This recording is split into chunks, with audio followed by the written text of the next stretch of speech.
Hey everyone, thank you for tuning in to another video. Today we're going to be talking about the 2022 U.S. Senate elections in the states that are up for grabs in 2022 for the United States Senate.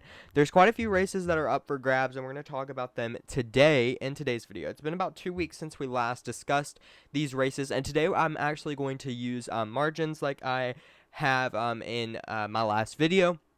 So hopefully this will give you a general idea of how some of these races are more likely to go going into 2022. So we're going to start by characterizing states that are safe for the Democrats and states that are safe for the Republicans. These are clear 15 plus states for the Democrats and for the Republicans, states that they're not even really questioned on who's going to win them because it's just that likely that they win these races. And there's quite a few of these, honestly. We have quite a few races that are going to be safe for the Democrats, and we also have quite a few races that are going to be safe for the Republicans as well. Obviously, some of these races are going to be more competitive than others and everything, but overall, these are the safe Republican states that we're going to be looking at going into 2022. So reminder that November's elections are a couple of months away, and we're going to have multiple predictions up until then. And up in the last month of October, we're really going to focus on the Senate and governor elections, as well as some House races as well, as we inch closer to the midterms, specifically in October and early November. We're going to focus on these races a lot more than we would, maybe now, because obviously right now I'm focusing on races, obviously, quite a bit, but as we inch closer, we're going to focus on them more and more and more. So these are the safe states that we can look at. There's states like Colorado that you would guess that are going to go to the Democrats, and we're going to talk about states like that in just a moment. They're going to be more on your likely scale, or maybe even lean or tilt scale. Certain states will be tilt, like maybe Nevada or Georgia, Pennsylvania. States like that are going to be way more tilt. Sorry about that. And so we're going to look at races like this, and we're going to start with the state of Colorado. The state of Colorado is probably going to go to the Democrats by a likely margin. I mean, if we look at the 2020 election, Biden won the state of Colorado by 13.5 points. And then if we also look at FiveThirtyEight, where Democrats have taken over since our last video, the chance of winning. But if we go to Colorado, the percentages there are about 10% of a difference in polling, forecast vote share. So we're going to characterize that as a likely Democrat state. The next state we're going to characterize is the state of North Carolina. Ted Budd, fantastic candidate for the Republicans, and are going to do very well. The Republicans likely red state in the state of North Carolina. I mean, if we look at FiveThirtyEight, we can see that North Carolina is likely, in forecast vote share, it's looking like it'll be a closer race, but I personally don't believe that. I think it'll go on a likely margin, not a lean margin. But in our forecast vote share, Ted Budd has a 68% chance of winning to Cherry Beasley's 32%. Forecast vote share has Ted Budd at 49.8% to Cherry Beasley's 46.5%. And a lot of these races are going to be close, and I may get the predictions wrong on some of these states, and I may even get the margins wrong on some of these states. But that's just part of predicting races, right? We can't predict races without being wrong sometimes, and that's something that we all have to remember going into these midterms. The next state we're going to talk about is the state of Florida. The state of Florida, Marco Rubio is up for re-election. And he is facing Val Demings, and he's likely to win this race, and I think it's going to go on a likely scale.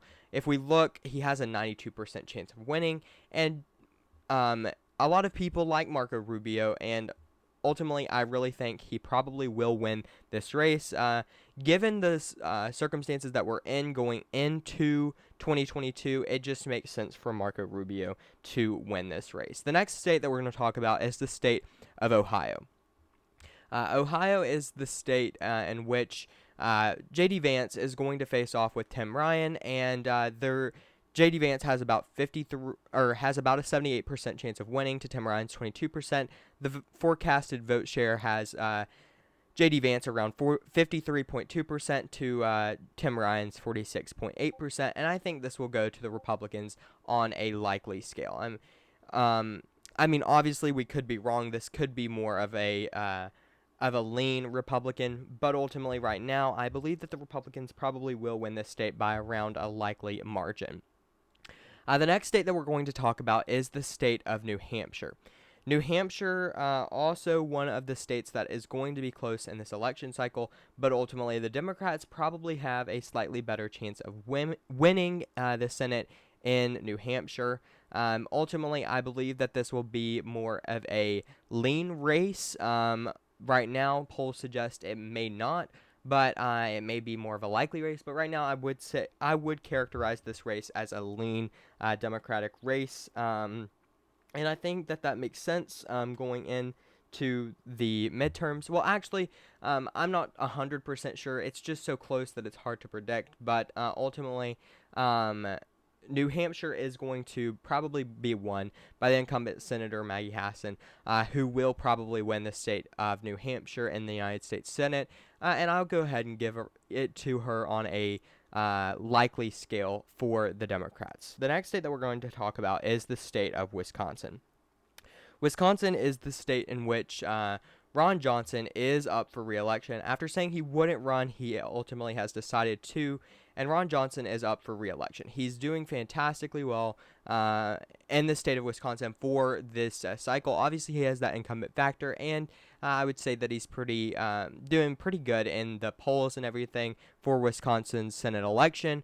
Ron Johnson, 68% chance of winning, and we're looking at the forecasted vote share where Ron Johnson is at 51.8% to Barnes's 48.2%, and ultimately I think this will be more of a lean Republican race. It won't be a tilt, but it will be a lean Republican.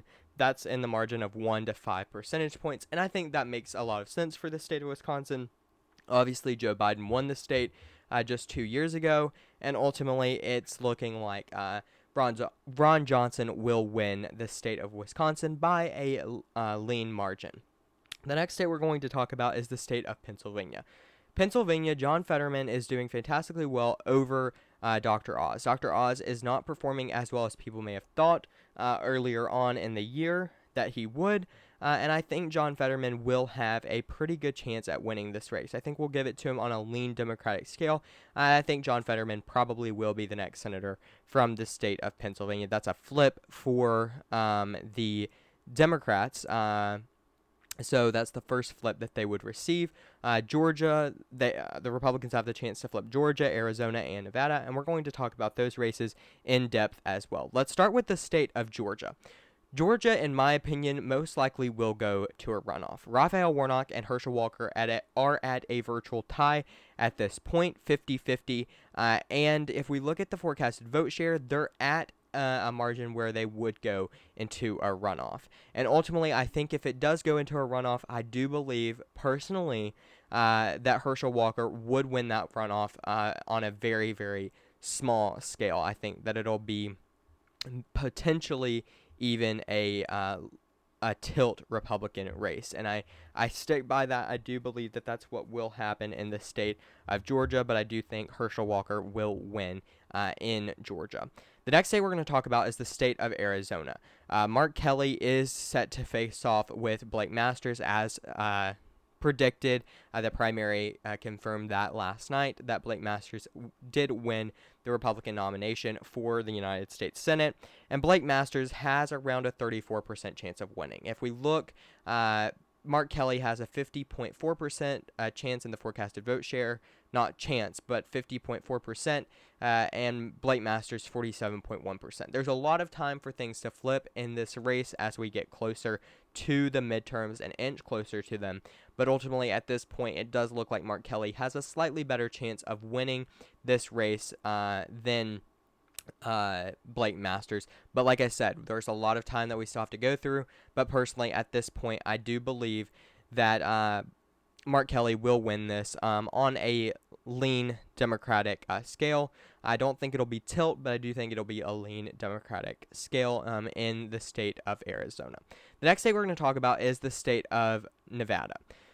Nevada, Catherine Cortez Masto, 57% chance of winning to Adam Laxalt's 43% chance of winning. If we look at the forecasted vote share, Adam Laxalt's at a virtually 48% to Cortez Masto's 49%. Just a percentage point facing the two off, but at this point, Cortez Masto does have a better chance of winning this race going into the midterm cycle. So not a lot has changed since my last video, except for certain races in the forecasted vote share. How's the race going to go? But personally, right now, I do believe that there's a lot of time in the state of Nevada, and I do believe that the Republicans are going to focus a lot on Nevada and Arizona.